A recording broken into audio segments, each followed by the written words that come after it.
भव्यात्माओं, हम स्वाध्याय कर रहे हैं सर्वार्थ सिद्धि ग्रंथ राज का। इसमें चौथे अध्याय में वैमानिक देवों का वर्णन चल रहा है। कल हमने लोकांतिक देवों की चर्चा करी। लोकांतिक देव एक भवावतारी होते हैं, उन्हें लोकांतिक क्यों कहा जाता है, उसके अलग अलग जो रूप है वो हमने देखे। एक प्रश्न यहाँ पर आया, मुझे व्हाट्सएप पर भी आया था और कल चैट में भी मैंने देखा कि इनकी गिनती जो हमने करी है कि 8 दिशा के 8, मतलब 4 मुख्य दिशा, 4 दिशा, इनके 8 हमने देखे और इनके बीचों में 2-2, मतलब उनके 16 और जोड़ दो तो ये 24 प्रकार के हमने उस पे देखे। तो प्रश्न तो ऐसे आया कि क्या लोकांतिक देवों की संख्या 24 ही होती है? लोकांतिक देवों की संख्या 24 होती है, मतलब एक सारस्वत नाम का लोकांतिक देव होता है, या एक चंद्राब नाम का होता है, एक सूर्याब नाम का होता है। इस प्रकार की शंका किन्हीं किन्हीं स्वाध्याय ने उठाई है। तो इसका प्रश्न का उत्तर आपको देखना है, नहीं, इन देवों की संख्या 4 लाख से भी ज्यादा है। इनकी संख्या कितनी आती है कुल मिलाकर? लोकांतिक देवों की संख्या 4,07,806, 4,07,806, ये कुल मिलाकर लौकांतिक देवों की संख्या है। तो ये सारस्वत, आदित्य, ये क्या है? ये इनकी जातियां कह सकते हैं, ये इनके उत्तर भेद कह सकते हैं। तो सारस्वत प्रकार के लोकांतिक देव कितने हैं?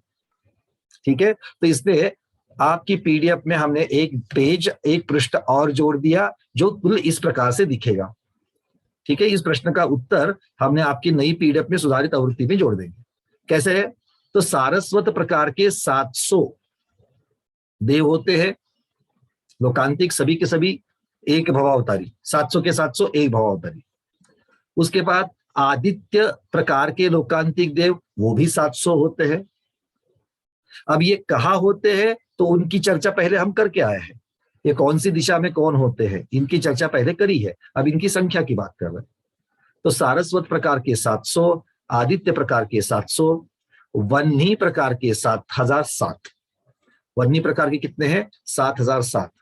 अरुण प्रकार के 7,007, गर्दतोय प्रकार के 9,009, तुषित प्रकार के 9,009, अव्याबाध प्रकार के और अरिष्ट प्रकार के प्रत्येकी 11,011, अग्न्याभ प्रकार के 7,007, सूर्याभ प्रकार के 9,009, चंद्राभ प्रकार के 11,011, सत्याभ प्रकार के 13,013, श्रेयस्कर प्रकार के 15,015, क्षेमंकर प्रकार के 17,017, वृषभेष्ट प्रकार के 19,019, कामचर प्रकार के 21,021, निर्माण रज प्रकार के 23,023, दिगंत रक्षित प्रकार के 25,025, आत्मरक्षित प्रकार के 27,027, सर्वरक्षित प्रकार के लोकांतिक देव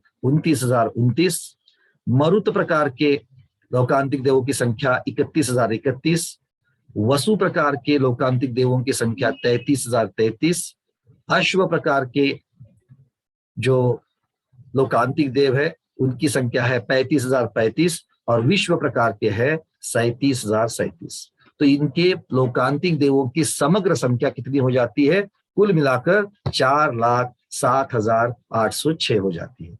समझ में आ रही बातें? क्लियर है? समझ में आ रही? अलग अलग प्रकार की उत्तर जातियां, उत्तर भेद है, उनको कुल मिलाकर के उनकी संख्या और हर एक की अलग अलग प्रकार की संख्या हमने देखी।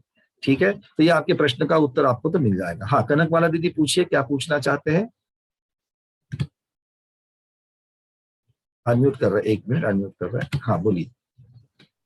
इनको लोकांतिक देवों को अपन कहते हैं कि वो उनके देवियां नहीं होती हैं या भोग नहीं करते हैं देवियों का। हाँ, तो अब यहाँ पर लोकांतिक देव, यहाँ पर जो देव है उनकी चर्चा चल रही है। लोकांतिक देवों की ये संख्या बताई है, ठीक है ना, और ये कहाँ रहते हैं? ये एक भवावतारी होते हैं और ये कहाँ रहते हैं? ये ब्रह्म लोक के अंत भाग में। अब ब्रह्म युगल अगर आप देखेंगे तो ब्रह्म युगल में कितने पटल है? 4 पटल है। ब्रह्म युगल में 4 पटल है। तो उन 4 पटलों में जो ब्रह्म युगल साइड जो है, उस ब्रह्म युगल साइड में ये आप देख सकते हो कि ये ब्रह्म युगल साइड के अंत भाग में, अंतिम पटल में ये लोग रहते हैं। ठीक है, क्लियर है बात? चलिए, और किसी का प्रश्न है इसके संदर्भ में? अगर कोई प्रश्न है तो पूछ लेना। हाँ, तो कनक वाला दीदी क्लियर है आपको? अच्छा, एक मिनट, आपको अनम्यूट कर रहा है। हाँ भैया जी, मेरा प्रश्न था कि इन लोकांतिक देवों की देवियां ही नहीं होती है या उनकी उनका चर्चा भोग यहाँ पर नहीं आई है। लोकांतिक देवों की देवियों की चर्चा यहाँ पर नहीं आई है। इनकी ये अकेले देव ही कहे गए हैं। लोकांतिक देव, लोकांतिक प्रकार के, देखो ये है तो ब्रह्म स्वर्ग के देव। हाँ, अगर क्षेत्र की अपेक्षा इनकी चर्चा करो तो ये ब्रह्म स्वर्ग के देव है, और इनकी देवियों की चर्चा कहीं पर भी नहीं है। सिर्फ लोकांतिक देव इस प्रकार से चर्चा आती है।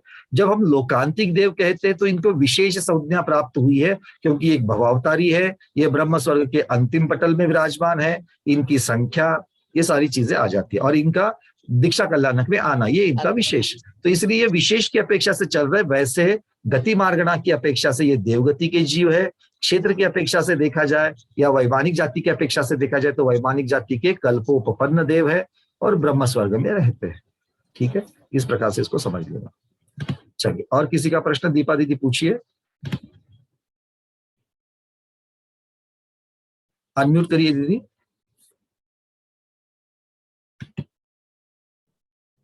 ये आगे आगे दिगंत रक्षित, आत्मरक्षित ये नाम है, ये कुछ हेतु से रखे क्या?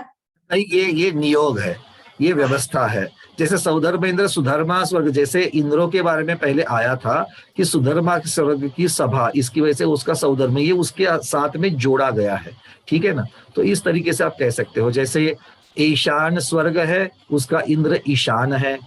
सनत कुमार इंद्र है, सानत कुमार स्वर्ग है। तो इस प्रकार से जो है, बट इसके लिए इनका नाम चंद्राभ क्यों है, सूर्याभ क्यों है? इसका सूर्य से कोई संबंध है, चंद्र से कोई संबंध नहीं, इसका कोई संबंध नहीं। ठीक है, बस ये नाम साधर में है, ऐसा समझ लेना इसको। चलिए, और किसी का प्रश्न है? कास्तीवाल दीदी, आपका कोई प्रश्न है क्या? नहीं, चलिए, और किसी का है? फटाफट अगर जिसका है तो हाथ ऊपर करना। चलिए, आगे बढ़ते हैं। तो ये लोकांतिक देवों के बारे में वर्णन हम लोगों ने यहाँ पर देखा। हाँ, ब्रह्मचारी होते हैं क्या? ब्रह्मचारी का अर्थ होता है कि देवियों के संग नहीं करते हैं, इस अपेक्षा से ब्रह्मचर्य कहा जाता है। ठीक है, चलिए आगे बढ़ते हैं। अब और एक बात यहाँ पर आपको जाननी है कि ये जो हमने संख्या बताई 4,07,806, 4,07,806, तो क्या ये विमानों की संख्या है या देवों की संख्या है?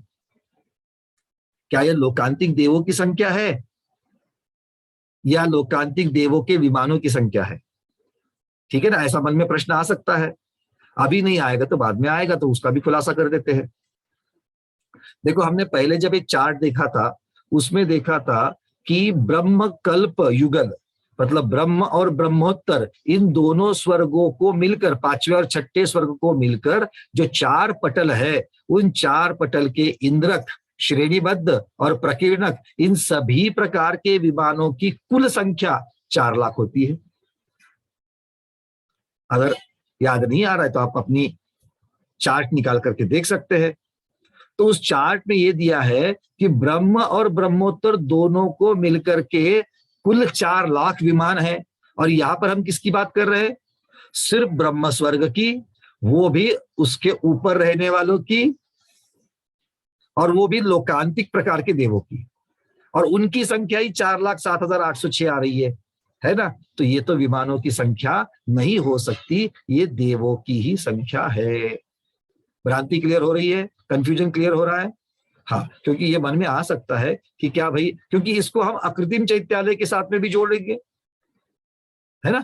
हम इनको अकृत्रिम चैत्यालय के साथ जोड़ेंगे तो इनसे संबंधित ये देवों की संख्या है। इसका अर्थ ये नहीं है कि लोकांतिक देवों से संबंधित इतने सारे अकृत्रिम चैत्यालय होते नहीं। अब इनके साथ ये लोग जितने विमानों में रहते हैं, उन विमानों की संख्या और अकृत्रिम चैत्यालय की संख्या ये मान्य हो जाएगी। ठीक है, अब ये प्रश्न अगर उठेगा कि भाई ये सारे देव जो है 4,07,806 देव है, वो कितने विमानों में रहते हैं, इसकी संख्या का कहीं पर भी उल्लेख नहीं मिला है। ठीक है, अभी हमने आपको जो 4 चीजें बता रहे वो तिलोपन्नति ग्रंथराज के आधार से बता रहे हैं। ये सारी संख्या जो है ये तिलोय पन्नति ग्रंथराज के आधार से आई है। क्लियर है सबको लोकांतिक देव? क्योंकि इसके बारे में जो कुल भ्रांतियां होती है उस सब के ऊपर हमने प्रकाश डाला कल और आज में। लोकांतिक देव कौन होते हैं, कहाँ रहते हैं, कितने प्रकार के हैं, है ना, उनकी संख्या कितनी होती है, ये सब चीजें बताई गई। अब एक प्रश्न और उठता है। क्या प्रश्न उठता है कि लोकांतिक देवों को तो आपने एक भवावतारी बताया, क्या कोई और भी कोई विशेष देव है, और भी कोई विशेष देव है जो एक भवावतारी होते हैं? ऐसे कोई है? तो आचार्य भगवान हमें कह रहे हैं कि हाँ, कोई कोई देवों में विशेषता है कि वो नियम से एक भवावतारी है, मतलब देवगति से निकले मनुष्य गति में आए और सीधा पुरुषार्थ करते हुए मोक्ष को पा लिया। कौन कौन है वो? सबसे पहले सर्वार्थ सिद्धि के सभी देव। सर्वार्थ सिद्धि के विमान में, एक ही विमान है सर्वार्थ सिद्धि का, उसके अंदर जितने भी देव रहते हैं, जितनी भी संख्या है उनकी, वो सभी के सभी एक भवावतारी है। 4,07,806 जो अभी लोकांतिक देवों को कहा, वो सारे के सारे लोकांतिक देव एक भवावतारी है। अब प्रश्न निकलता है, मान लो सारस्वत के 700 बताए थे, है ना, और 700 में से 3 वहां से च्युत हो गए, मनुष्य में आ गए, तो 700 की संख्या कितनी हो गई? 697 हो गई, है ना। तो 3 तो वहां से निकल गए, अगले भाव में मनुष्य बन करके वो तो मोक्ष पधारेंगे, तो 697 हो गई।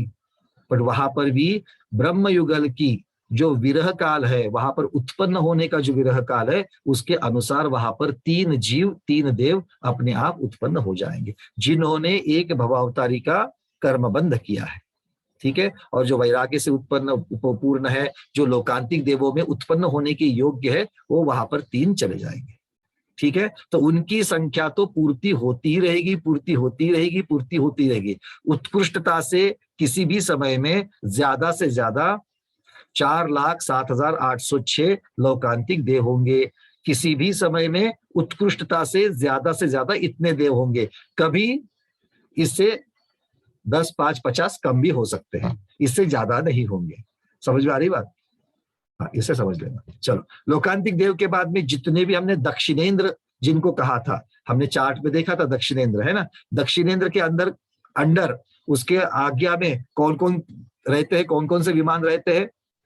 पूर्व दिशा के श्रेणीबद्ध, दक्षिण दिशा के श्रेणीबद्ध, पश्चिम दिशा के श्रेणीबद्ध इंद्रक विमान, और दक्षिण गोलार्ध के जितने भी प्रकीर्णक विमान है, आग्नेय और नैऋत्य दिशा के जितने भी प्रकीर्णक विमान है, ये सभी के सभी दक्षिणेंद्र के आज्ञा में रहते हैं। तो ऐसे दक्षिणेंद्र नियम से एक भवावतारी है। वो कौन कौन है दक्षिणेंद्र? हमने पहले चार्ट देखा था, वैमानिक देवों में आप पीडीएफ में देख सकते हो। जैसे सौधर्मेंद्र महाराज है, सानत कुमार महेंद्र में सानत कुमार है ना।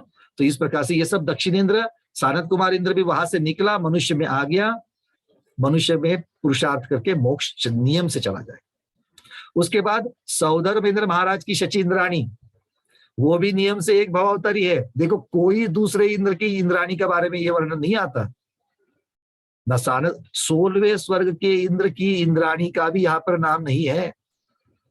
तो सौधर्मेंद्र की शची इंद्राणी जो है वो इस प्रकार से एक भवावतारी कही गई है। और सौधर्मेंद्र के जो 4 लोकपाल, आपको याद आ रहा है, जहां पर हमने उनका दरबार देखा था, तो पूर्व पश्चिम उत्तर दक्षिण में जो 4 दिक्पाल रहते हैं, है ना, यम दिक्पाल है, कुबेर दिक्पाल है, वरुण दिक्पाल है। तो ये सभी दिक्पाल जो है, ये 4 दिक्पाल वो भी नियम से एक भवावतारी है। तो आप बोलेंगे वहां का जो यम दिक्पाल है वो वहां से अब उसकी आयु है, वो तो मर गया, वहां से मनुष्य में आ गया, तो उसका सिंहासन खाली रहेगा क्या? नहीं, उसका सिंहासन का खाली रहने का जो उत्कृष्ट समय है, उसके अंदर के अंदर दूसरा जीव वहां पर यम लोकपाल नाम से वहां पर उत्पन्न हो जाएगा। ठीक है, ऐसे इसको समझ लेना। तो ये सारे जीव जो है ये नियम से एक भवावतारी है। क्या इसमें कोई जिज्ञासा, इसमें कोई शंका? छोटी छोटी चीजों को मैं आपको बताते जा रहा हूं। आपने ये तत्वार्थ सूत्र में पढ़ा है, किंतु थोड़ा सा ब्रशअप कर रहे हैं। अब तत्वार्थ सूत्र में जो हमने पढ़ा था, उससे एक नई चीज तो हमें पता चल गई। क्या पता चल गई? लोकांतिक देवों की संख्या पता चल गई, है ना, ये पहले मालूम नहीं थी, अब हमें पता चल गई। चलिए एक दो प्रश्न आ रहे हैं, उनको लेते हैं, फिर आगे बढ़ते हैं। लीला दीदी वाशी से पूछिए, अनम्यूट किया है, फिर दीपा दीदी। वंदना दीदी। हाँ दीदी बोलिए। तो शची इंद्राणी के बारे में आपने बताया था, जो वल्लभा भी होती है वो भी तो पटरानी होती है। हाँ बट तो वो वो भी वल्लभा जो कनक श्री नाम उसका कुछ आया है, तो वो वल्लभा देवी जो है, वो वल्लभा वल्लभा है। देवी का यहाँ पर नाम नहीं है कि वो एक भवावतारी होगी, नहीं, उसके लिए नहीं है, सिर्फ शची इंद्राणी के लिए। जो अग्र देविया है, अग्र महिषिया जिनको कही जाती है, उसमें जो पटरानी है वो शची का ही नाम यहाँ पर आ रहा है। ठीक है, अग्र देवी में इनको वल्लभा को भी तो अग्र देवी में बोला है, वल्लभा को भी वल्लभा अग्र अग्र देवी में नहीं आती है। वल्लभा दूसरे प्रकार की रानियां हैं। उन दूसरे प्रकार की वल्लभा, देखो दो प्रकार की रानियां हैं, अग्र महिषिया और वल्लभा देविया। तो अग्र महिषियों में शची इंद्राणी मुख्य है, वही एक भवावतारी है, और वल्लभा देविया ये दूसरे प्रकार की रानियां हैं। उनकी कनकश्री जो है वो उसकी उनकी मुख्या है, वो वहां की उनकी मुख्य वल्लभा देवी है, किंतु उसके बारे में ये नियम नहीं है। ठीक है, वो लोकपाल का भी सिंहासन 5-6 महीने के लिए खाली ही रहता है ना। वो उत्कृष्टता से विरह जो बताया है, विरह काल जो बताया है, या जिसे अंतर काल कहते हैं, उसके अंदर अंदर वहां पर कोई तो जीव उत्पन्न होगा ही होगा। बोले तो तात्काल नहीं होता, ये गए तात्काल तो होने की ऐसा कोई संबंध नहीं है, तात्काल भी हो सकता है या फिर अपने समय से भी हो सकता है, किंतु वहां पर ज्यादा से ज्यादा कितनी देर में उत्पन्न होगा इसका गणित बना हुआ है, उसकी व्यवस्था बनी हुई है, उसके अंदर ही होगा। ठीक है, का तो 6 महीने क्या तो है, तो हर एक का अपना अपना जो है वो हमने दिया हुआ है, पहले पीडीएफ में इसकी चर्चा हो चुकी है। ठीक है, चलिए और किसी का प्रश्न? हाँ स्वाति दीदी पूछिए, उसके बाद अलका कोठारी दीदी, फटाफट पूछिए, और पहले पीडीएफ का आपको याद भी आना चाहिए, वही चीजें नहीं आएगी। स्वाति दीदी पूछिए। भैया जी, इंद्र के लोकपाल मतलब इनके नीचे होंगे ना, उनका स्थान मतलब? हाँ, लोकपाल ये पद होता है और हाँ, आज्ञा भी नीचे होते हैं, भाई सही बात है। नीचे होते हैं, तो पुण्य के मात्र दोनों बराबर हो गए ना, क्योंकि एक भव अवतारी होने के कारण। देखो ऐसे 1:1 कंपैरिजन नहीं होती है ना, क्योंकि अगर आप एक भवावतारी की बात कर रहे हो तो सौधर्म इंद्र वहां से च्युत होकर के कितने वर्ष के बाद में कितनी आयु लेकर के आता है? मान लो अगर वो 1 लाख वर्ष की आयु लेकर के आएगा सौधर्म इंद्र, और 1 लाख वर्ष के बाद चला जाएगा। ठीक है, लोकपाल का, किसी लोकपाल का हो सकता है 500 वर्ष की आयु लेकर के आया, 500 वर्ष में ही वो मोक्ष जाएगा, या फिर सौधर्म इंद्र 200 वर्ष की आयु लेके आए, लोकपाल 50,000 वर्ष की आयु लेके। ये तो अगली आयु कितनी बांध रहे हो उसके ऊपर डिपेंड है। ठीक है ना। हाँ, एक भवावतारी के नियम की अपेक्षा से सभी एक लाइन में है, सभी एक लेवल में है। ठीक है, इस प्रकार से आप समझ सकते हो। और ये इंद्र के आज्ञा में ही रहते बिल्कुल बिल्कुल बिल्कुल, ये इंद्र की आज्ञा में है। जितना भी सौधर्म इंद्र का परिवार है, फिर देविया हो, ये आजकल की देवियों की बात नहीं है ना कि वो आज्ञा में है कि नहीं है, वो तो ये सौधर्म इंद्र की देविया है। तो सौधर्म इंद्र की सभी देविया, उनके लोकपाल, उनके सामानिक, पारिषद, आनिक, सभी प्रकार के त्रायन स्त्री, सभी प्रकार के जो परिवार है वो उनकी आज्ञा में रहते हैं। और कल आपने वो बताया था ना आसन का स्थान वगैरह, बैठने की व्यवस्था, बैठने की व्यवस्था, तो सभी स्वर्गों में यही रहता है क्या? हाँ, ये एक अच्छा प्रश्न है। हमें जो मिला है, लोकपाल तो बाकियों के भी होते हैं, जो 16, देखो इंद्रों की कल्पना या फिर इस प्रकार के अलग अलग पदों की कल्पना कहाँ तक है? ये तो 16 स्वर्ग तक है। इसका मतलब है 16 स्वर्गों में लोकपाल भी होते हैं, त्रायस्त्रीज भी होते हैं, अनिक भी होते हैं, सामानिक भी होते हैं, पारिषद भी होते हैं, सब होते हैं, और हर एक इंद्र का अपना अपना दरबार होता है, हर एक इंद्र के अपने अपने लोकपाल होंगे। ये तो इसका अर्थ पक्का है। हाँ, उनके बैठने की व्यवस्था क्या इसी प्रकार है? इसका डायरेक्ट उल्लेख गाथा प्रमाण किसी ग्रंथ में नहीं है, पर एक का अगर जिन्होंने बताया तो इसी प्रकार से होना चाहिए, इस प्रकार से हम उसको ले सकते हैं। वैभव भी सब इनका सभी एक जैसा हो सकता है? नहीं, वैभव तो बढ़ते जाएगा, ऊपर वाले देवों में बढ़ते जाएगा, आयु बढ़ती जाएगी। देव एक भवतारी होती है, इसलिए इनका कुछ कम ज्यादा है। एक आप सब लोग समझ लेना, सारे स्वाध्याय समझ लेना, एक नियम सब जगह नहीं लगाना। जो चीज बढ़ते जाएगी वो बढ़ते जाएगी, जो चीज हीन होती जाएगी वो हीन होती जाएगी। जो एक भवावतारी का नियम है, एक भवावतारी का नियम है। यहाँ पर एक भव का नियम कह रहे, कितनी आयु लेकर कितने समय में जाएंगे, ये कोई संबंध नहीं है। अगर मान लो एक सौधर्म इंद्र, अभी जो सौधर्म इंद्र है वो वहां से मरण करके मनुष्य में आकर कितने वर्षों के बाद मोक्ष जाएगा, हो सकता है अगला सौधर्म इंद्र अलग वर्षों के पास जाएगा, बट जाएगा एक भव में ही, ये पक्का। ठीक है ना। तो ये एक प्रकार का नियम सब जगह नहीं लगाना, जो जो नियम जहां जहां बताया है, जिस जिस प्रकार के सूत्र में आया है उसी प्रकार से उसको लेना। ठीक है। आज्ञा की बात कर रहे हो, कांति की बात कर रहे हो, विशुद्धि की बात कर रहे हो, ये ऊपर ऊपर वाले देवों में होगी, अच्छी अच्छी होती जाएगी। ठीक है। हाँ, वैरागी की अपेक्षा से लोकांतिक देवों को अलग से किया है, क्योंकि ना वो लोकपाल है, ना वो सौधर्म इंद्र जैसे कोई दक्षिणेंद्र है, ना वो कोई इंद्राणी का जीव है, ना वो सर्वार सिद्धि के देव है ना। वो है तो सामान्य देव, है तो ब्रह्म स्वर्ग के सामान्य देव, किंतु उनकी विशेषता है वो एक भाव अवतारी है। बस यहां तक ही इतना ही ज्ञान रखना, इसके आगे अपने तर्क नहीं लगाना। ठीक है, चलिए। हाँ, इसके बाद में अलका कोठारी दीदी पूछिए, उसके बाद मृदुला जैन दीदी। भैया ये पंचम काल का मनुष्य अभी मरण करके और एक भवतारी हो सकता है क्या? कैसे हो गया? जैसे मतलब ये सर्वार सिद्धि में तो जन्म नहीं लेगा, लोकांतिक देव में जा सकता है। हाँ, एक हो सकता है अगर मनुष्य की आयु बांध करके, बट पंचम काल का आपने कहा, पंचम काल 21,000 वर्ष का बहुत बड़ा है, तो उस अपेक्षा से अगर उत्तर दिया जाए तो पंचम काल का अगर कोई मिथ्या दृष्टि है, कोई मिथ्या दृष्टि है, अगर वो मिथ्यात्व के साथ में अगर विदेह क्षेत्र में उत्पन्न हो जाए, कभी का क्षायोपशमिक था अब मिथ्यात्व में चला गया और मिथ्यात्व के साथ में विदेह क्षेत्र में उत्पन्न हो जाए, तो विदेह क्षेत्र में अगर भगवान की वाणी मिल जाए उसे और फिर सम्यक तो ग्रहण करे और वहां पर सारे कर्मों का नाश करके अगर पुरुषार्थ करे तो मोक्ष जाने में कोई निषेध नहीं है। पर ऐसा होना बहुत बहुत दुर्मिलता है, दुर्लभता है ये, इस प्रकार से। नहीं तो देव और जो सम्यक दृष्टि है, जो सम्यक दृष्टि है तो देवगति जाएगा, है ना, वो तो देवगति जाएगा। और अगर मान लो कि सम्यक तो पाने से पहले मनुष्य गति बांधी है, बाद में सम्यक तो पाया है, तो वो तो जाएगा भोग भूमि में, और भोग भूमि से तो मोक्ष नहीं है, आप एक भव की बात कर रहे हो। नहीं, ये जो देव, जो अभी ये लोकांतिक देव है, जैसे यहाँ से मरण करके लोकांतिक देव बन सकते हैं क्या? सौधर्म इंद्र बन सकते हैं क्या? लोकांतिक, हाँ बिल्कुल, उसका कोई निषेध नहीं है। अगर उस प्रकार का पुण्य किया है तो बन सकते हैं, उसमें कोई निषेध। हाँ, जैसे जैसे आगे आगे जाएंगे, पंचम काल में आगे आगे जाएंगे तो ये सारी परिस्थितियां बदलती जा रही है, उस प्रकार की विशुद्धि कम होती जा रही है, उस प्रकार सहनन कम होते जा रहा है, उस प्रकार तप कम होते जा रहा है। देखो कुंदकुंद स्वामी ने जितना तप किया, जितना धरसेन आचार्य ने तप किया, जितना भूतबली महाराज ने तप किया, आज उतना करने की ताकत है क्या? उस प्रकार का पुण्य, उस प्रकार की विशुद्धिता लाने की आज ताकत है क्या? नहीं है। और आगे तो और भी कम कम होती जाएगी, है ना, क्योंकि हम अवसर्पिणी के जीव हैं।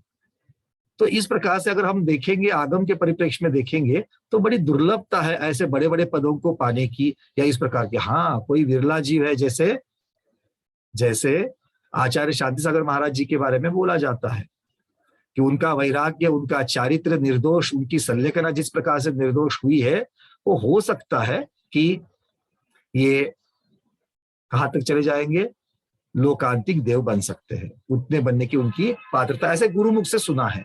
ठीक है, इस प्रकार से इसको समझ लेना। वैसे ही आचार्य श्री के बारे में भी, विमल सागर महाराज जी के, आचार्य श्री विद्यासागर महाराज जी के बारे में भी, विमल सागर महाराज जी के जो उनके मुख से जब निकला था, जब उनके दर्शन पहली बार, तो उनके मुख से निकला था कि भाई इन्होंने कितनी बार, ये लगातार कितने भवों से ये मुनि बन रहे हैं, इस प्रकार के वचन कुछ निकले थे। तो इस प्रकार से गुरुमुख से कुछ चीजें निकलती है, कुछ महाराजों के, माताजियों के प्रवचनों में कोई कोई उनके अनुभव आते जो उनके साथ में थे, क्योंकि विमल सागर महाराज तो अभी अभी हुए, उनको जानने वाले, देखने वाले बहुत सारे जीव है, आचार्य श्री को भी देखने वाले बहुत सारे जीव है। तो ऐसी घटनाएं घटती है। और विमल सागर जी महाराज जैसे आचार्य हुए हैं जिन्हें निमित्त ज्ञान काफी था, ज्योतिष ज्ञान था, तो वो उन्होंने अपने हिसाब से कुछ बोल दिया। ठीक है, चलो आगे बढ़ते हैं। मृदुला दीदी पूछिए, अनम्यूट किया है दीदी।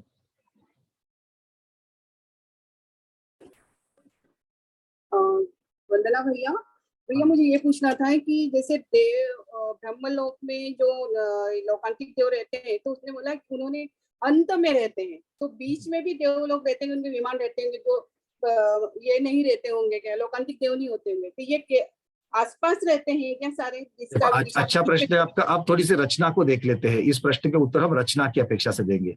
हमने रचना क्या देखी थी? ब्रह्म स्वर्ग युगल के ब्रह्म ब्रह्मोत्तर के कितने पटल है? 4 पटल है ना? और उनके कितने इंद्र, कितने प्रकीर्णक, कितने श्रेणीबद्ध, ये सब बताए गए हैं। और इनको कहा गया लोकांतिक को ये अंत भाग में रहते हैं। अब अंत भाग मतलब 4 पटलों में देखा जाए तो सबसे ऊपर वाला जो पटल है वही अंत भाग है ना? तो उस पटल में अगर देखा जाए तो चतुर्थ पटल में रहेंगे, और वो भी ब्रह्म स्वर्ग साइड की जो भाग है उसमें रहेंगे, उसमें रहेंगे। हो सकता है कोई श्रेणीबद्ध में हो, कोई प्रकीर्णकों में हो, कहीं भी हो सकते हैं। अब श्रेणीबद्ध में कौन होंगे? जो दिशा की अपेक्षा से सारस्वत आदित्य जो चीजें आई है, तो उनमें जो दिशा की अपेक्षा से बताया है मुख्य दिशा के, वो श्रेणीबद्ध विमानों में रहेंगे।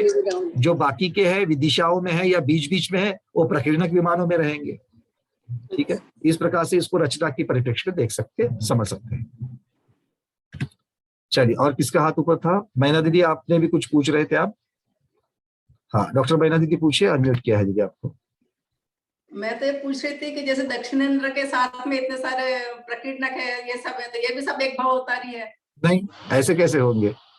दक्षिणेंद्र के विमान में जो बाकी जीव है, उसके विमान में रहने वाले बहुत सारे देव है, उनको भी ये नियम नहीं है। वो अकेले दक्षिणेंद्र की बात चल रही है, दक्षिणेंद्र के परिवार की बात नहीं चल रही है ये, या उसकी आज्ञा में जो लोग है उसकी बात नहीं चल रही है। केवल दक्षिणेंद्र अकेला वो ही जाएगा? वो बिल्कुल बिल्कुल वैसे ही, बिल्कुल ऐसे ही। अच्छा प्रकीर्णक। लेकिन आप पंचकल्याणक में या समवसरण विधान में सौधर्मेंद्र एक व्यक्ति बन गया, तो समवसरण विधान में वो अकेला सौधर्मेंद्र कहलाया, या फिर उसके परिवार वाले भी सौधर्मेंद्र कहलाए? नहीं, वो सौधर्मेंद्र के परिवार वाले कहलाए, है ना? तो हर एक के लिए अलग है। तो दक्षिणेंद्र जो होते हैं वो एक भवावतारी है, उनका परिवार या उनके आज्ञा में जो देव है उनकी बात यहाँ पर नहीं है।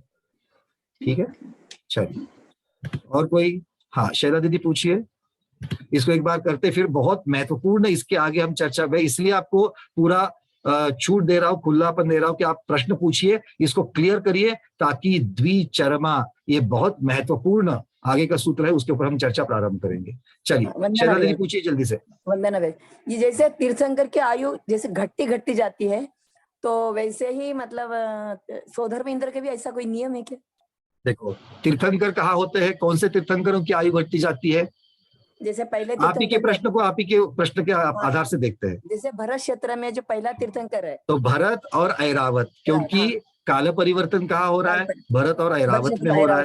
बाकी 3 लोक में कहीं पर भी काल परिवर्तन नहीं हो रहा है, मतलब अवसर्पिणी उत्सर्पिणी की अपेक्षा से नहीं हो रहा है। ठीक है, तो फिर ये जो अवसर्पिणी उत्सर्पिणी की जो नियम है कि घटते जाना या बढ़ते जाना, ये सौधर्मेंद्र को लागू होंगे क्या, या बाकी जीवों को लागू होंगे क्या?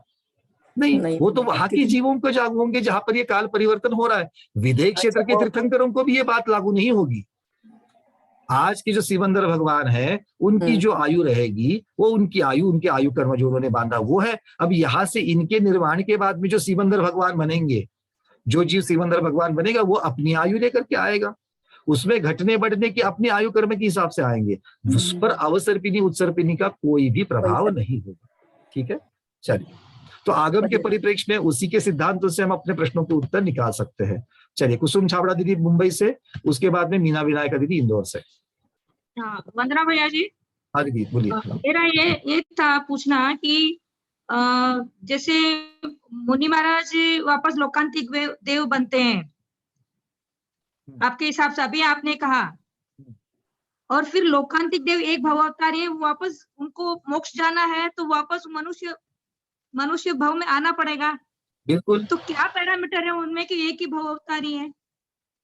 वो इस प्रकार का उन्होंने कर्म बांधा है कि वो एक भवावतारी का उनको पद प्राप्त हो गया। अब ये कर्म सिद्धांत की बात है कि भाई इस प्रकार से उनके जो परमाणु है, उनके जो कर्म बंद हो रहा है, जो संवर निर्जरा हो रही है, वो इस प्रकार से होगी कि उनकी देव की आयु पूर्ण होने के बाद में, बस मनुष्य की आयु में आने के बाद में उनके बचे हुए कर्म भी वहां पर से निकल जाएंगे।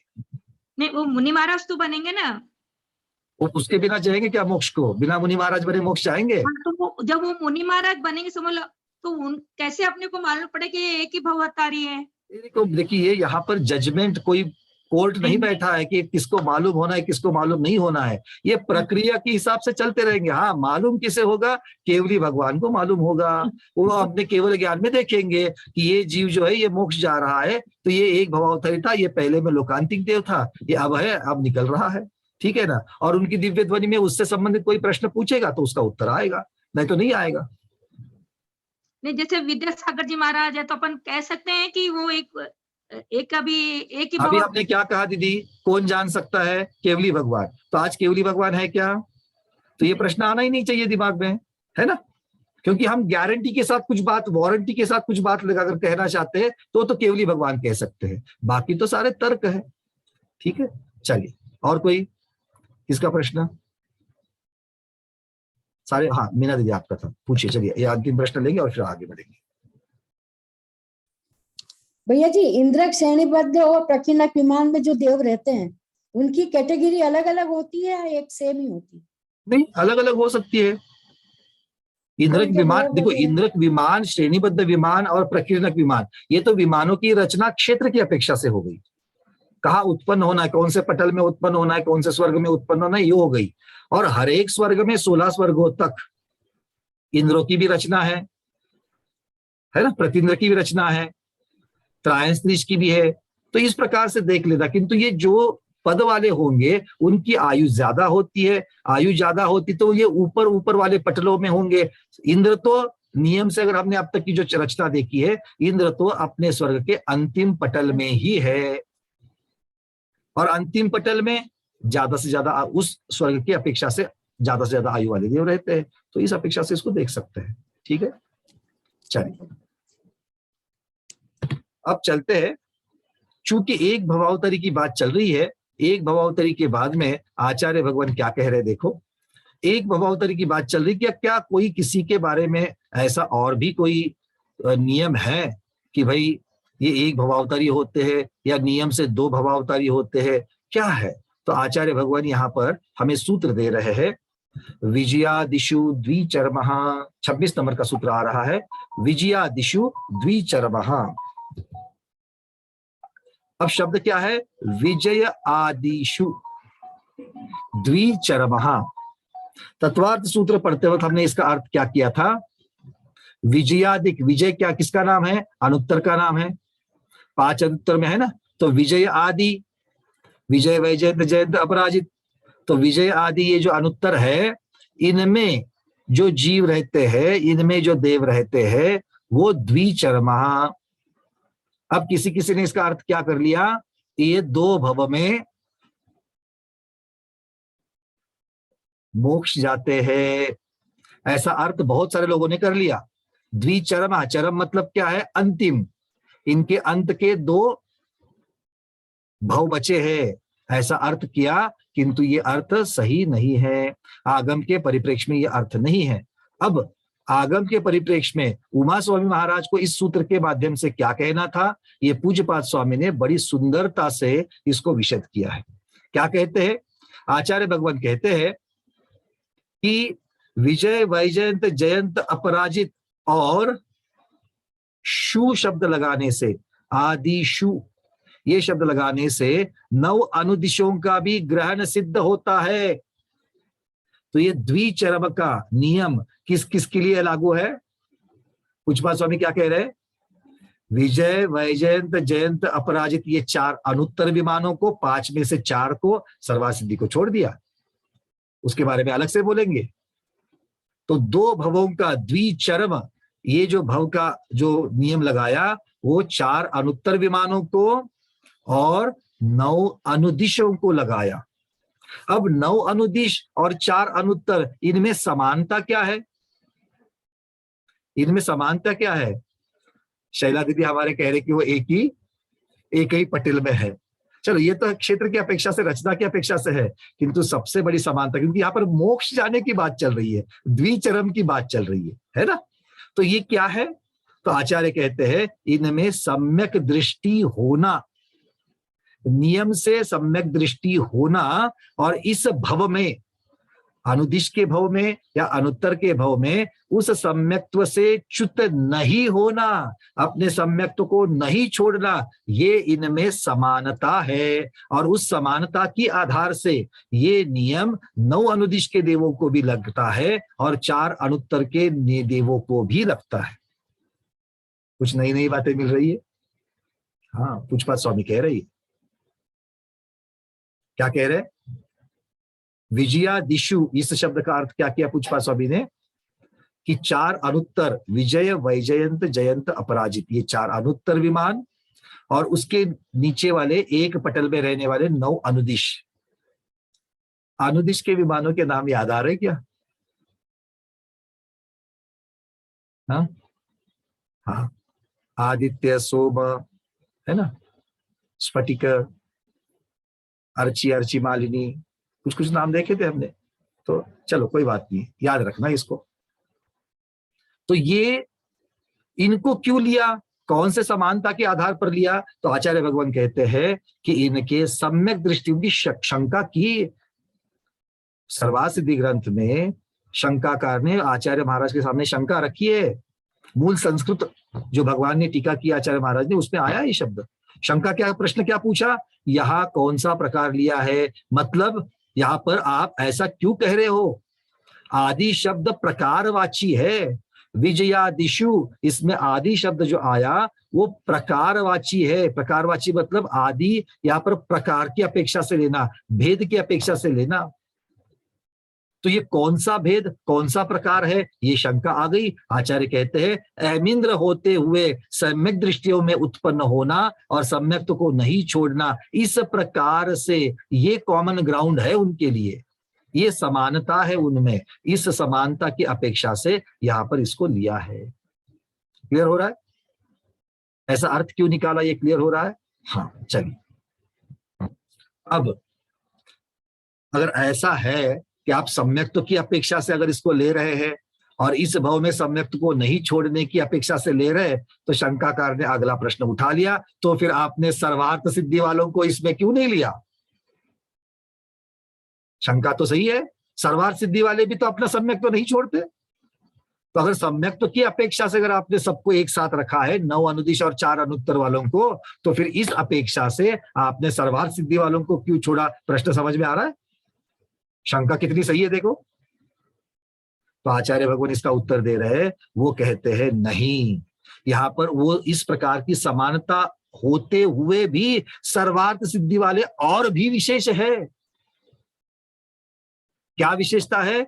वो परम उत्कृष्ट है, उनका सर्वार्थ सिद्धि नाम सार्थक है, वो एक भवावतारी होते हैं और इसीलिए वहां पर यहाँ पर द्विचरम की बात चल रही है। सर्वार्थ सिद्धि वाले एक चरम वाले हैं, इसीलिए उनको इसमें नहीं लिया। आ रही बात समझ में? अनुदिश वाले और 4 अनुत्तर वाले, इनको साथ में रखा, क्यों? क्योंकि इनमें सम्यक्त्व अबाधित रहने की अपेक्षा से, सम्यक्त्व के साथ उत्पन्न होना, सम्यक्त्व के साथ में पूरी आयु बिताना और सम्यक्त्व के साथ ही मरण करना, इस अपेक्षा से यह सब समान है। जब ये समानता बताई तो प्रश्न उठा, फिर सर्वार्थ सिद्धि वाले भी इसमें आने चाहिए, क्योंकि इस समानता के ऊपर वो खरे उतरते हैं। तो आचार्य कहते हैं उनको बाजू में रखा है, क्योंकि यहाँ पर द्विचरम की बात चल रही है और वो एक भवावतारी होते हैं, इसलिए उनको अलग निकाला। आ रही बात समझ में? ठीक लग रही है पूजपाद स्वामी ने की वो टीका? मतलब पूजपाद स्वामी ने जो अर्थ निकाला वो सही लग रहा है कि नहीं लग रहा है? अरे हाथ तो बोलो, ना तो बोलो। सही लग रहा है ना? हाँ, क्यों? क्योंकि आचार्य भगवान तर्क के साथ वहां पर हमको ये सिद्ध करते हैं, न्याय के साथ सिद्ध करते हैं। अब ये जो द्विचरम है, वो द्विचरम, चरम शब्द का अर्थ क्या होता है? अंतिम। चरम तीर्थंकर चरम शरीर, पावापुर स्वामी महावीर, अर्घ्यम निर्वपामिति स्वाहा, चढ़ा दिया हमने। हर भगवान का, महावीर भगवान का तो निर्वाण कल्याण को मनाते मनाते हैं। अभी तो आजकल माता जी की प्रेरणा से और अपने स्वाध्याय में भी हम लोग सब निर्वाण कल्याण की बात तो करते ही करते हैं, है ना? तो उसमें तो शब्द आ गया निर्वाण कांड में चरम तीर्थंकर, चरम शरीर, 2 बार चरम शरीर आ गया।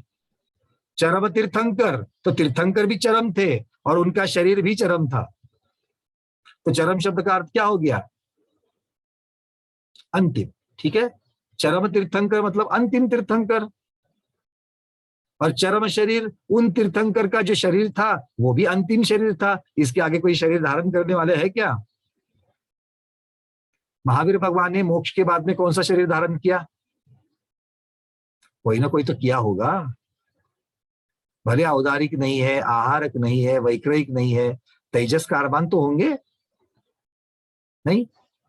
किसी किसी के चेहरे, अरे हाँ हो सकता है ऐसे वाले हो रहे हैं। नहीं भाई, शरीर तो संसारी जीवों की विशेषता है, और मोक्ष जाने के बाद वो तो मुक्त हो गए, वहां तो शरीर की कोई भी बात नहीं है। भले आकार बना रहे अंतिम शरीर वाला, किंतु शरीर नहीं है। तो चरम तीर्थंकर चरम शरीर, और किसकी बात चल रही है? जो पावापुर से मुक्त हुए ऐसे महावीर भगवान की बात हो रही है। खैर, तो यहाँ पर जो द्विचरमा ये शब्द आया, आचार्य भगवान कहते हैं ये मनुष्य भव की अपेक्षा से किया है। बड़े ध्यान से सुनना अब इसको। द्विचरमा मतलब 2 भव, तो 9 अनुदिश के देव और 4 अनुत्तर के देव नियम से अब इस भव के बाद 2 ही बार मनुष्य का भव धारण करेंगे।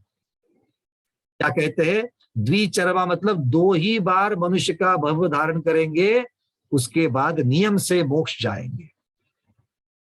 तो कैसे कैसे हो सकता है 2 बार? कैसे कैसे हो सकता है?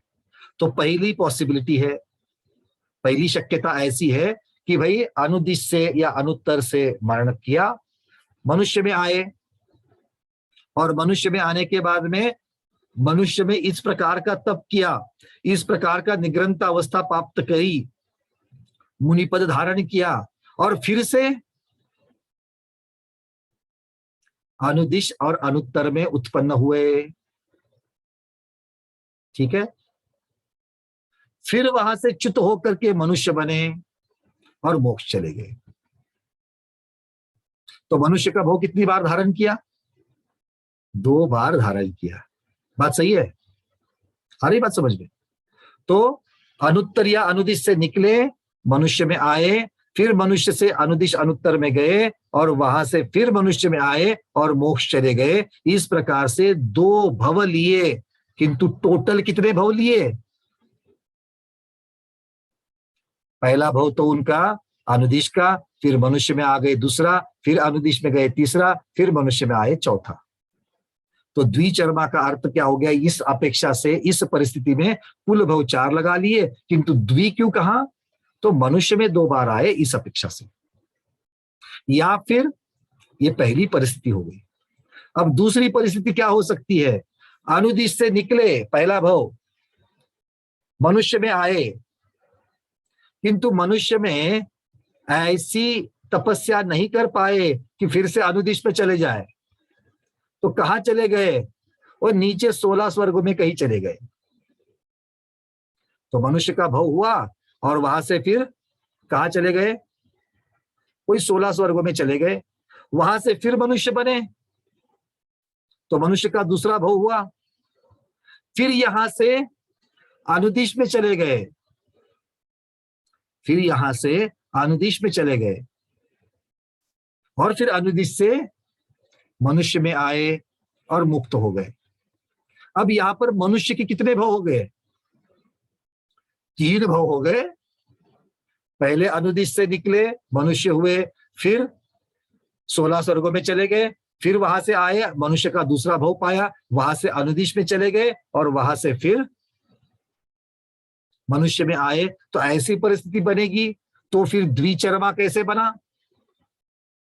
तो आचार्य कहते हैं यहां पर द्विचरम मनुष्य की अपेक्षा से नहीं, अनुदिश में या अनुत्तर में 2 बार जाने की अपेक्षा से बना। क्लियर हो रहा है? द्विचरमा कैसे बन रहा है? पहले वाले परिस्थिति में मनुष्य भव की अपेक्षा से द्विचरमा बना, और दूसरी परिस्थिति में दूसरा जो भंग बन रहा है उसमें अनुदिश में जाने की अपेक्षा से द्विचरमा बना।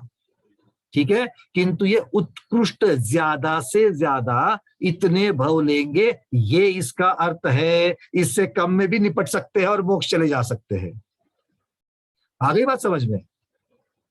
ज्यादा से ज्यादा मनुष्य के 2 भव धारण करेंगे या ज्यादा से ज्यादा अनुदिश के 2 भव धारण करेंगे और मुक्त होंगे, ये इस सूत्र का अर्थ है। विजयादिषु द्विचरमः। बात समझ में आ गई? अरे हाँ या ना? हाँ, कुछ तो बोलो। आज तो खीर तो नहीं खाई? दोपहर में क्या खाया? नहीं, रबड़ी, जलेबी। तो इतनी नींद तो ऐसा मीठा खाने के बाद आती है। मीठा तो खाया नहीं है, नींद कहां से? और इतना महत्वपूर्ण सूत्र है। इतने बड़े बड़े महारथी इस विजयादिषि द्विचरमा में फेल हो जाते हैं, वहां से भटक जाते हैं।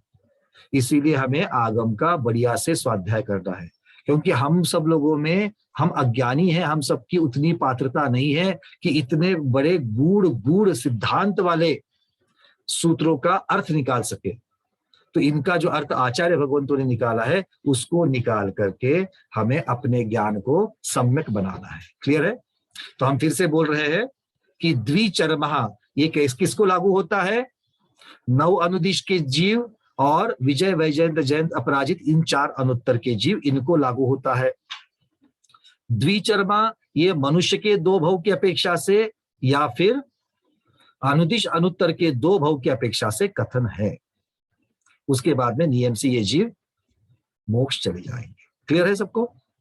चलिए, और जो वर्णी जी का जो सिद्धांत कोश है, वर्णी जी के सिद्धांत कोश में इस प्रकार से शब्द आए हैं कि ये ज्यादा से ज्यादा कितने भव लगेंगे, इसकी चर्चा इन 2 भंगों में की है।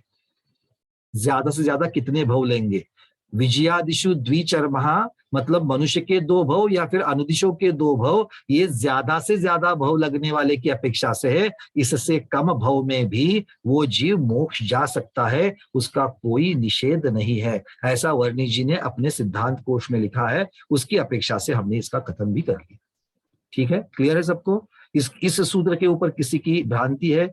किसी का कोई प्रश्न है? रेखा दीदी कुछ पूछना चाहते हो?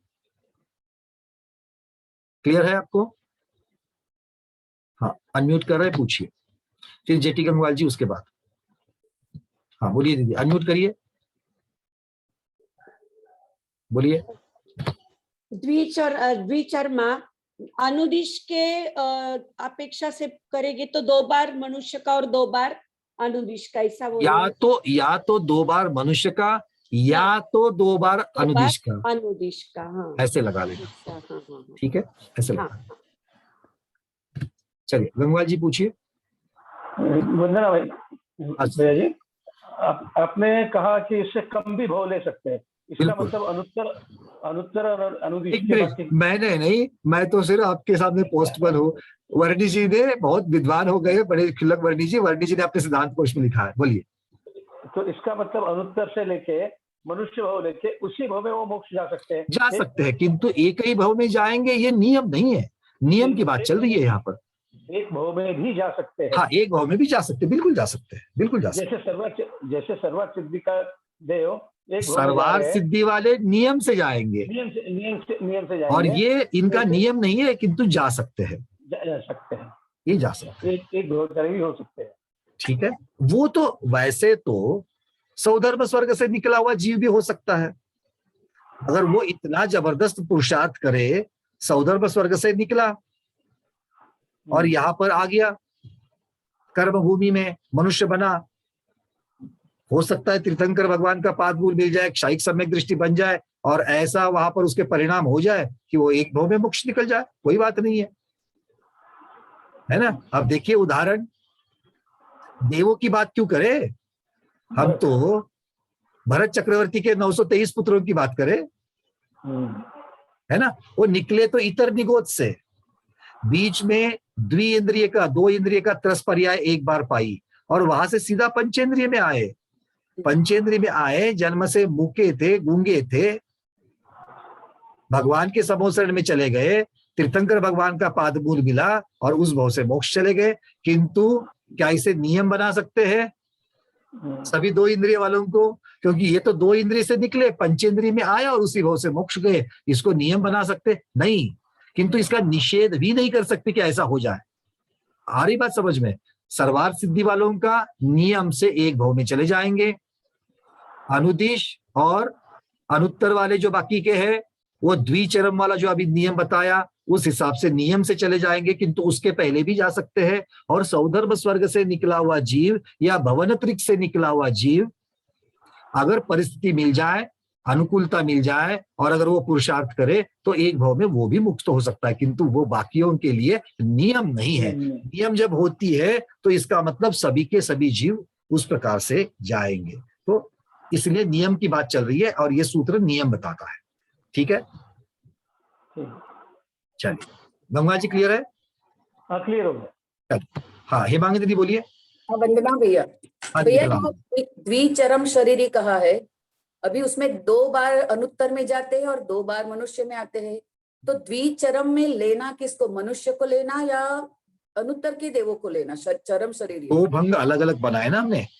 पहले भंग में मनुष्य भोग की अपेक्षा से बात करी, चरम शरीर की बात नहीं चल रही है यहाँ पर। द्विचरम, तो भव की बात चल रही है यहाँ पर, भव की बात चल रही है। क्योंकि शरीर की बात करोगे तो टोटल 4 भव हो रहे, तो 4 शरीर हो जाएंगे। जी। है ना? तो यहाँ पर भव की बात, वो भी कौन सा भव? मनुष्य भव की बात। तो पहले भंग में या तो मनुष्य भव की अपेक्षा और दूसरे भंग में उसके कुल भव तो ज्यादा हो जाते हैं, मनुष्य के भी भव उसके 3 हो जाते हैं, किंतु अनुदिश अनुत्तर के 2 ही भव होते हैं। उसकी अपेक्षा से द्विचर्मा लगा लेना। तो या तो द्विचर्मा से कम में भी जा सकते हैं, ज्यादा से ज्यादा द्विचरम लेंगे, किंतु द्विचरम या तो मनुष्य भव की अपेक्षा से लेंगे या तो फिर अनुदिश अनुत्तर की अपेक्षा से लेंगे, उससे ज्यादा भव नहीं लेंगे। या चरम का अर्थ क्या लगाएंगे? चरम मतलब ये अंत की तरफ वाले चरम। अच्छा। अंत के 2 मनुष्य भव या अंत के 2 अनुदिश अनुत्तर के भव, ऐसा लगाएंगे। और भैया 5 अनुत्तर में से जो जीव सर्वार्थ सिद्धि में जाते हैं और बाकी के 4 अनुत्तर में जो जाते हैं, तो उसकी विशुद्धि में फर्क आता है, इसीलिए इसमें फर्क पड़ जाता है जो सर्वार्थ सिद्धि में जाते हैं और बाकी। इसका अर्थ लॉजिक इस प्रकार से नहीं बताया कि विशुद्धि की अपेक्षा से, क्योंकि दोनों भी चौथे गुण स्थान में है। हाँ। क्योंकि अगर आप मोक्ष की बात करते हो, विशुद्धि की बात करते हो, तो भावों की परिणामता ऊपर के गुण स्थानों की अपेक्षा से बात करोगे, चारित्र की अपेक्षा से बात करोगे। क्यों? क्योंकि आचार्य भगवान कहते कि पहले 4 गुण स्थान श्रद्धान की अपेक्षा से और उससे बाकी वाले जो गुण स्थान है वो चारित्र की अपेक्षा से है। तो यहाँ तो हम लोग जब देवों की बात कर रहे हैं, वहां पर तो कितनी भी विशुद्धि हो जाए वो तो है तो असह्य भी, भले सर्वार्थ सिद्धि के देव हो। तो चारित्र अपेक्षा गुणस्थान की अपेक्षा से तो यहाँ पर वो विशुद्धि नहीं कही जाएगी जो मोक्ष की अपेक्षा से है। क्योंकि एक भावावतरी का अर्थ क्या है?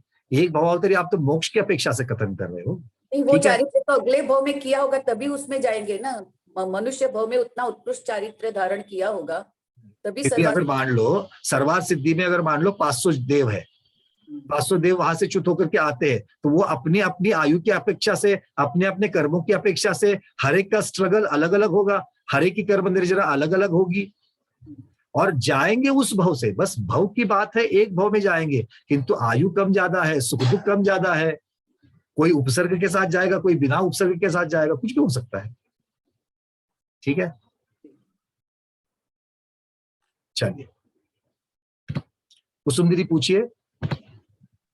हाँ भैया जी, अभी आपने कहा कि दो इंद्र जीव थे भरत भगवान के पुत्र। हाँ, तो 2 इंद्र जीव इतना पुण्य कमा सकते हैं कि वो भरत भगवान के यहाँ पैदा हुए? अब शंका करनी नहीं चाहिए, हुआ तो है, सामने उदाहरण है, तो शंका क्यों करे? मन में शंका क्यों आती है? तो शंका मतलब 2 इंद्र जीव इतना पुण्य कर सकता है? बिल्कुल कर सकता है, किया है तब तो जाकर के वहां पर आ गए ना।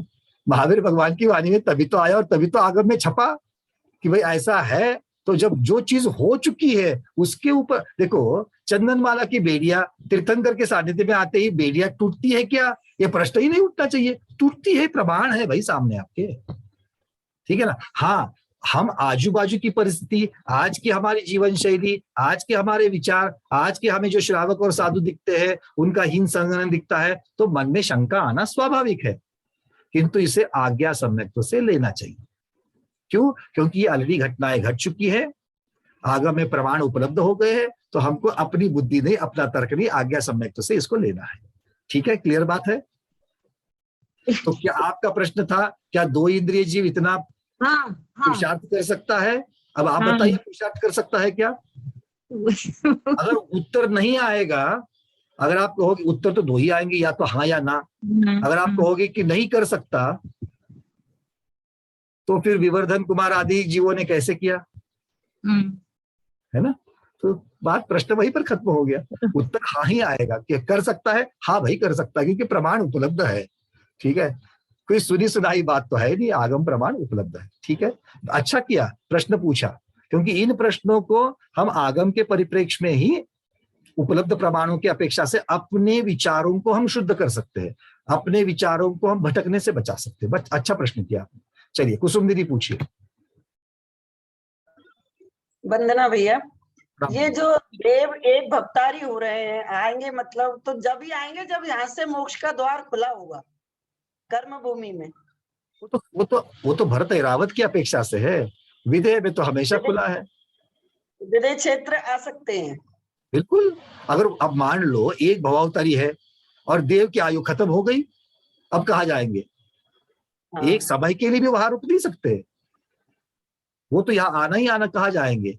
एक भव मतलब जहां पर कर्मभूमि मोक्ष द्वार खुला है वही जाएंगे, तो विदेह क्षेत्र में जाएंगे।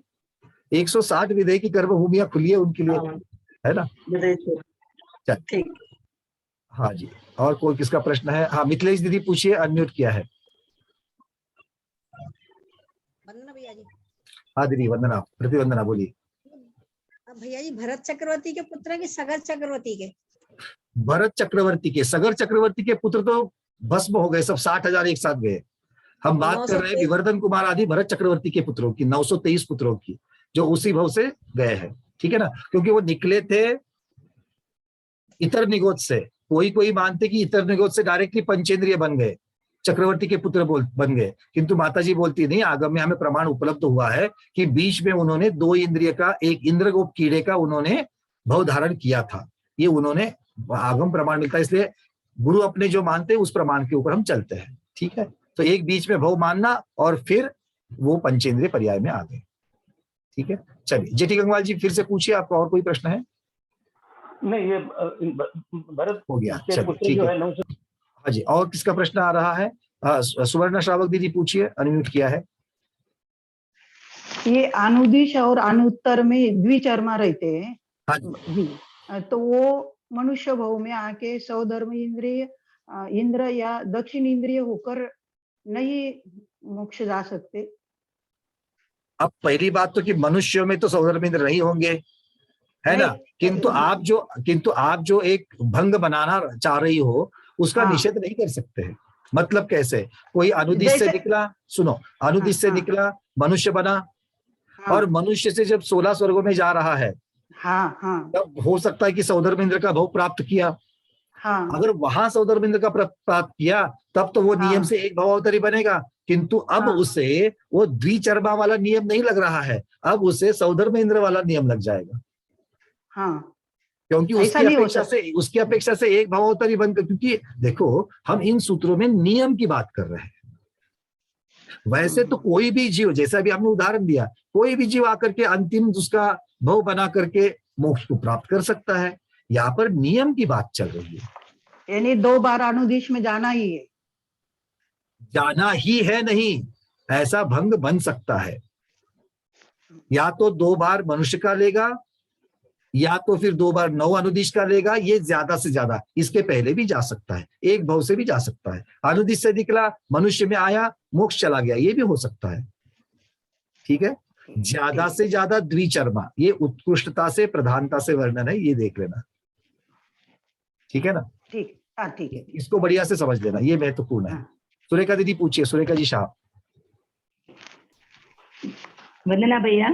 हाँ दीदी प्रणाम, बोलिए। इसमें 2 भव मनुष्य का तो लेना ही पड़ता है ना, तो ही दो द्विचर्मा कहेगा ना।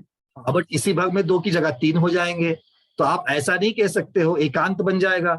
अगर आप सिर्फ 2 मनुष्यों की अपेक्षा से कहोगे, तो जो हमने भंग बनाया था जिसमें वो 3 बार गए मनुष्य में, तो वहां पर दो भव को किसके अपेक्षा से, अनुदिश अनुत्तर की अपेक्षा से। इसीलिए आपको इसका अगर हम हिंदी भाषा में करेंगे विजयादशमी द्विचर्मा का, तो 9 अनुदिश और 4 अनुत्तरों के जीव 2 मनुष्य भोग की अपेक्षा से या 2 अनुदिश अनुत्तर के भोग की अपेक्षा से द्विचर्मा कहलाते हैं।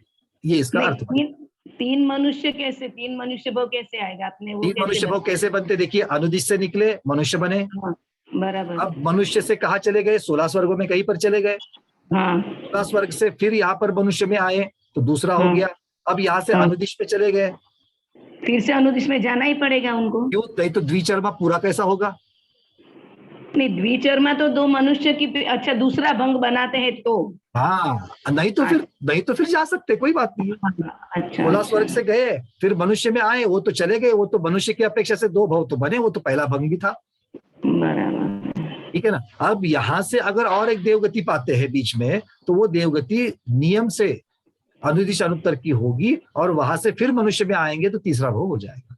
तो इसलिए या तो 2 मनुष्य के भव या तो फिर 2 अनुदिश अनुत्तर के भव, इनकी अपेक्षा से ये द्विचर्मा बन जाएंगे। ठीक है। और इनको अनुदिश वालों को क्यों इसके साथ जोड़ दिया? तो समान सम्यक्त्व की अपेक्षा से उनको इसके साथ जोड़ दिया। चलिए, और किसी का प्रश्न? शोभना दीदी, आपने कुछ हाथ ऊपर किया था क्या? नहीं, चलिए ठीक है। और कोई? मेरे ख्याल से चैट में शब्द आए हैं, वो भी प्रश्न हमारे सामने आ चुके हैं। हाँ, डॉक्टर चंदा दीदी पूछिए। दीदी आपका माइक नहीं जुड़ा है, अनम्यूट तो हो चुका है, माइक नहीं जुड़ा है। आप माइक की आराधना करते जाइएगा थोड़ा सा, ठीक है ना। चालू होने से पहले एक बार क्रॉस चेक कर लेना। आप माइक जोड़ लीजिए, फिर हमसे बात करेंगे। चलिए, और कोई है?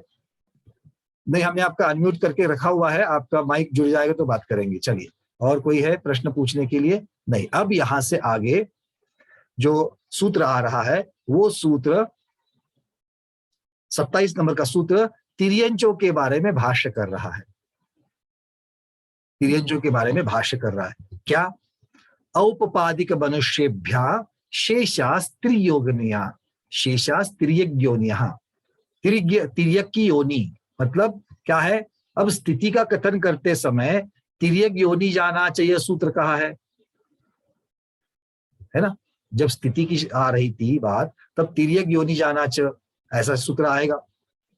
तो तिर्यक योनि के बारे में बात कर रहे हैं, तो वो तिर्यक योनि जो है हमने तीसरे अध्याय में तो देखी थी, किंतु तिर्यक योनि में जिसकी बात कर रहे हैं वो तिर्यंच कौन है? तिर्यंच कौन है? इनको यहां पर बता रहे हैं। औपपादिक अर्थात उपपाद कौन किसको मिलता है? उपपाद शरीर, या फिर औपपादिक किसे कहते हैं? देव और नारकी को औपपादिक कहते हैं, है ना। उपपाद शैया या उपपाद पद्धति से जन्म किसका होता है? देव नारकी का, तो उन्हें औपपादिक कहते हैं। तो औपपादिक कौन है? देव और नारकी है। और प्राग मानुष्योत्तरा मनुष्य, ये पहले सूत्र आया था, मानुष्योत्तर पर्वत के पहले मनुष्य होते हैं, तो ये मनुष्य के बारे में वर्णन आया था। तो फिर तिर्यंच के बारे में कैसे पता चलेगा?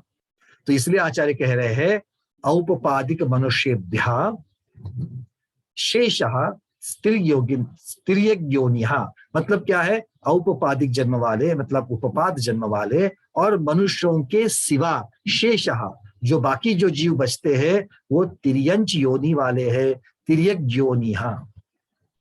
बचे हुए कौन है? तिर्यंच योनि वाले। संसारी जीवों की बात चल रही है। संसारी जीवों में उपपाद वाले देवनारकियों को हटाओ, मनुष्यों को हटाओ, तो नीचे कौन बचे? तिर्यंच योनि वाले बचे। एकेंद्रिय से लेकर पंचेंद्रिय तक सब तिर्यंच योनि वाले हैं। ठीक है। अब इसके ऊपर एक शंकाकार ने शंका ली। आचार्य महाराज के सामने प्रश्न पूछा, महाराज जी, जिस प्रकार देव आदि का पृथक पृथक क्षेत्र बतलाया है ना, देव ऊर्ध्वलोक में है और मध्यलोक में भी है और अधोलोक के भी कुछ भाग में देव है या नहीं? अधोलोक में देव होते कि नहीं होते? हाथ तो बोलो। हाँ, मुझे कैसे पता चले कि आपको याद आ रहा है? चलो, तो तीनों लोकों में हम देव मिल गए। नारकी कहाँ मिले? नारकी अधोलोक में मिले, मनुष्य मध्यलोक में मिले। तो सबका क्षेत्र आपने पहले बता दिया। तो तिर्यंज का भी तो लोग क्षेत्र बताओ कि तिर्यंज कौन से क्षेत्र में होते हैं। तो आचार्य महाराज कहते हैं तिर्यंज सर्वलोक में रहते हैं, इसलिए इनका अलग से क्षेत्र नहीं कहा। तिर्यंज कहाँ रहते हैं? एक केंद्रीय सूक्ष्म निगोदिया है तो भी गति कौन सी है, आयु कौन सी है? तिर्यंज की है। 2 इंद्रिय, 3 इंद्रिय, 4 इंद्रिय, पंचेंद्रिय त्रस वाले हैं तो भी आयु सभी पंचेंद्रिय की नहीं, हम तिर्यंज की बात कर रहे हैं, तो वो आयु और गति तिर्यंज की है। और इनका क्षेत्र त्रस है तो त्रस नाली के अंदर, और स्थावर है तो पूरे लोक में, त्रस नाली के अंदर भी, त्रस नाली के बाहर भी। तो इसीलिए चूंकि इनका पूरा 3 लोक इनका क्षेत्र है, अलग से इनका क्षेत्र का कथन नहीं किया है। ठीक है। अब नारकियों की स्थिति पहले बताए है कि कौन से नारक की कितनी आयु होती है, पहले बताया। मनुष्यों की भी आयु बताई है, तिर्यंज की भी आयु पहले बताई है। बताई कि नहीं बताई है? तिर्यंज की उत्कृष्ट आयु कितनी होती है? तिर्यंज की उत्कृष्ट आयु कितनी होती है? कुछ हमें नए नए चेहरे दिख रहे हैं, जरा उनसे भी बात करते हैं। भोपाल से हमारी वीना जैन दीदी जुड़ चुकी है। वीना दीदी, आपको हम अनम्यूट कर रहे हैं, जरा एक बार बात तो कर ले आपसे। अनम्यूट हो जाइए। जय जिनेन्द्र भैया जी। दीदी बोलिए, क्या लगता है आपको कि तिर्यंज की उत्कृष्ट आयु कितनी होगी? 33 सागर। 33 सागर। हाँ। कुछ कम ज्यादा कर लो दीदी थोड़ा। क्या पूरा 33 सागर देंगे? 33 सागर है। अच्छा चलो, वीरा दीदी को लगता है 33 सागर। तिर्यंज की उत्कृष्ट आयु 33 सागर। चलिए दीदी, बहुत सारे लोग ना बोल रहे, हाथ के झंडे फहरा रहे, आपकी सरकार नहीं बनेगी, जरा सोच लो, देख लो। ठीक है, चलिए डॉक्टर रीटा दीदी हमें दूसरे दिख रहे हैं यहाँ पर। डॉक्टर रीटा दीदी, आपको हम अनम्यूट कर रहे हैं, क्या लगता है आपको?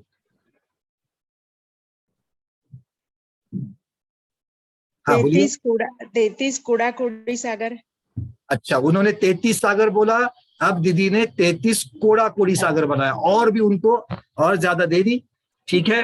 अरे बाप रे, आप तो जोर जोर से हाथ हिल रहे हैं। और चलो, और नए नए लोग, क्योंकि हमें अच्छा लगता है नए लोग जुड़ रहे हैं यहाँ पर। चलो प्रणीता दोषी दीदी, आप नई तो है नहीं है, बट आप बता सकते हो, आपको क्या लगता है? जय जिनेन्द्र भैया। हाँ जय जिनेन्द्र दीदी, बोलिए। तिर्यंजों की उत्कृष्ट आयु 3 पल्य है। बस 3 पल्य? अरे वो तो सागरों में कह रहे हैं, आप डिस्काउंट देके कितना आपने सीधा पल्ले में उतार दिया उनको। नरक की होती, नरक की 3 पल्ले ही है। भूल गए, नरक की 33 सागर है। अच्छा, नरक की 33 सागर है, और देवों की 33 सागर है कि नहीं है? देवों की है ना? देवों की भी 33 सागर है। देवों की भी 33 है। अरे हम तिर्यंज की बात करें तो तिर्यंज की सही बात है। फाइनल डिस्काउंटेड प्राइस क्या गया? 3 पल्य। 3 पल्य आ गया। तो तिर्यंज की उत्कृष्ट आयु 3 पल्य। ये भी कौन से तिर्यंज? उत्तम भोग भूमि के तिर्यंज। और कर्म भूमि के तिर्यंज है तो, अगर कर्म भूमि के तिर्यंज है तो ज्यादा से ज्यादा कितनी मिलेगी? सुरेखा शाह दीदी अनम्यूट किया है। एक पूर्व कोटि। बहुत बढ़िया। कितनी है? एक पूर्व कोटि की। जैसे मनुष्य की और तिर्यंज दोनों की समान है।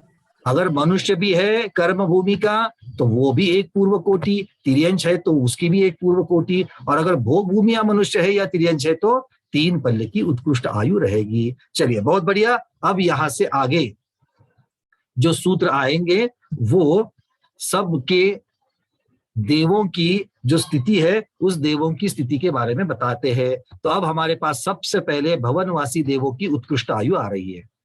सबसे पहले किसकी आ रही है?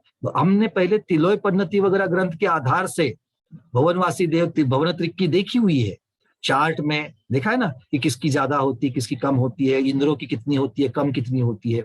तो अब देवों की सभी प्रकार के, चारों प्रकार के देवों की उत्कृष्ट आयु और बाद में जघन्य आयु, इनकी चर्चा कुछ सूत्रों के द्वारा होगी। कितनी कहते हैं देखिए, अब आ रहा है सूत्र क्रमांक 28। स्थितिरसुर नाग सुपर्ण द्वीप शेषाणाम सागरोपम त्रिपल्योपमार्दहीन मिता। ठीक है, कितने कह रहे हैं देखो। अब बात किसकी स्थिति चल रही है? तो कहते हैं असुर कुमार, नाग कुमार, सुपर्ण कुमार, द्वीप कुमार और बाद में शेषा नाम। इसके साथ में कैसे कैसे जोड़ना है वो देखेंगे। इनकी आयु किसमें है? सागरों में है, सागरोपम। और कैसे बताई? त्रिपल्योपमार्दहीन मीता, मतलब इन असुर कुमार, नाग कुमार, सुपर्ण कुमार, द्विक कुमार की उत्कृष्ट स्थिति क्रम से एक सागरोपम, तीन पल्योपम, जो सागरोपम शब्द आया था वो एक सागरोपम किसको लगाया? असुर कुमार को लगा दिया। नाग कुमार को कितना लगाया? 3 पल्य लगाया। फिर सुपर्ण कुमार को कितना लगाया? 2.5 पल्य लगाया। क्यों? क्योंकि अर्ध अर्धहीन मिता, अर्ध अर्ध पल्य हमें कम करते जाना है। तो जब हमने नाग कुमार की 3 पल्य बताई तो सुपर्ण कुमार की 2.5 पल्य हो जाएगी, फिर द्वीप कुमार की और आधा पल्य कम करके 2 पल्य हो जाएगी, और शेषानाम फिर आधा कर देंगे, शेष भवनवासियों की 1.5 पल्योपम होती है। सूत्र का अर्थ कैसे पूजपाल स्वामी ने किया देख रहे? और पूजपाल स्वामी को इस प्रकार से बता रहे हैं, हम लोग तो अर्थ ही नहीं निकाल सकते। इस प्रकार के सूत्र, सिद्धांत के सूत्र कम से कम अक्षरों में किसने बिठाए हैं? उमा स्वामी महाराज ने बिठाए हैं। तो क्या बुद्धिमत्ता रही होगी उमा स्वामी महाराज की। आ रही बात समझ में? और आज लोग बिंदास बोल देते हैं उमा स्वामी श्रावकाचार्य वो उमा स्वामी महाराज का नहीं है, है? क्यों? क्यों? उमा स्वामी श्रावकाचार्य में लिखी हुई बहुत सारी बातें हमको पंतवाद की आड़ में हमें पसंद नहीं आती है, तो हम बोल देते वो उमा स्वामी महाराज दूसरे, है ना। अब हम अपनी बुद्धि से कितना बताए, अब हमारी बुद्धि को छोड़ो, उमा स्वामी महाराज की बुद्धि देखो शब्द कैसे लगा दिए और उसके अर्थ कैसे निकलते हैं। तो असुर कुमार की सागरोपम, एक सागर, फिर असुर कुमार की होने के बाद नाग कुमार, सुपर्ण कुमार, द्वीप कुमार, इन 3 की कहां से आएगी? पल्ले में आएगी। तो और वो भी कैसे? आधा आधा पल्ले की कम होते आएगी। शुरुआत कितने पल्ले से होगी? 3 पल्ले से होगी। तो नाग कुमार की 3 पल्य, सुपर्ण कुमार की 2.5 पल्य, द्वीप कुमार की 2 पल्य, और इसके बाद में शेषानाम, अब फिर से आधा पल्ले कम करो शेष के लिए, तो बाकी बचे हुए सब जो भवनवासी है उनकी 1.5 पल्ले की होगी। ठीक है, तो क्लियर? सूत्र समझ में आ रहा है? याद रहेगा? वो तो आप तो चलो आप तो हाँ ही कहोगे, हाँ प्रश्न मंच के समय में आ ही जाएगा। चलिए आगे बढ़ते हैं। तो अब बोलते भैया बहुत सारी संख्याएं हैं प्रश्न मंच में, हमसे संख्या के ऊपर प्रश्न मत पूछना, है ना। चलिए आगे बढ़ते हैं। याद रखो, याद रखने से क्या होता है, बार बार बार बार करोगे तो याद हो जाएगा। और याद करके किस लिए याद करना है? दूसरे की आयु की बात याद क्यों करनी है? हमारे चिंतन के लिए। जब हम ध्यान में बैठते हैं तो कर लो चिंतन। कोई भवनवासी है, मिथ्या दृष्टि है, इतनी आयु तक वो मिथ्यात्व के साथ रहेगा। अब कब उसको मिलेगा सम्यक, तो कब भगवान का उपदेश मिलेगा, कब किसका संबोधन मिलेगा, और तब जाकर के वो सम्यक दृष्टि बनेगा। हमारा पुण्य उदय में है, हमें गुरुओं के आशीर्वाद, गुरुओं के संबोधन से, पूज्य माता जी महाराज जी के संबोधन से सम्यक तो मिल रहा है, सम्यक ज्ञान मिल रहा है ना। तो फिर हमने जो किए हुए जो पुण्य कर्म है उनकी सराहना करते हुए, उसकी अनुमोदना करते हुए फिर से पुण्य कर्म करने की भावना भा सकते हैं और उसके प्रकार अपनी क्रिया भी कर सकते हैं। क्लियर है सब लोगों को? चलिए, अब ये भवनवासियों की बात हो गई। अब यहाँ से अलग अलग प्रकार के जो वैमानिक देव है उन वैमानिक देवों के बारे में 29 क्रमांक का सूत्र, 30 क्रमांक का सूत्र, 31 क्रमांक का सूत्र, ये सारे आगे वाले जो है ये 16 स्वर्गों के देवों के बारे में उत्कृष्ट स्थिति बताने वाले सूत्र आएंगे, उनकी चर्चा कल करेंगे। आज के स्वाध्याय का हमारा समय इतना ही है। आज के स्वाध्याय को गुरुओं के श्री चरणों में बारंबार नमोस्तु वंदामि इच्छामि करते हुए यही समापन करते हैं। जैनम जयतु शासनम, जैनम जयतु शासनम।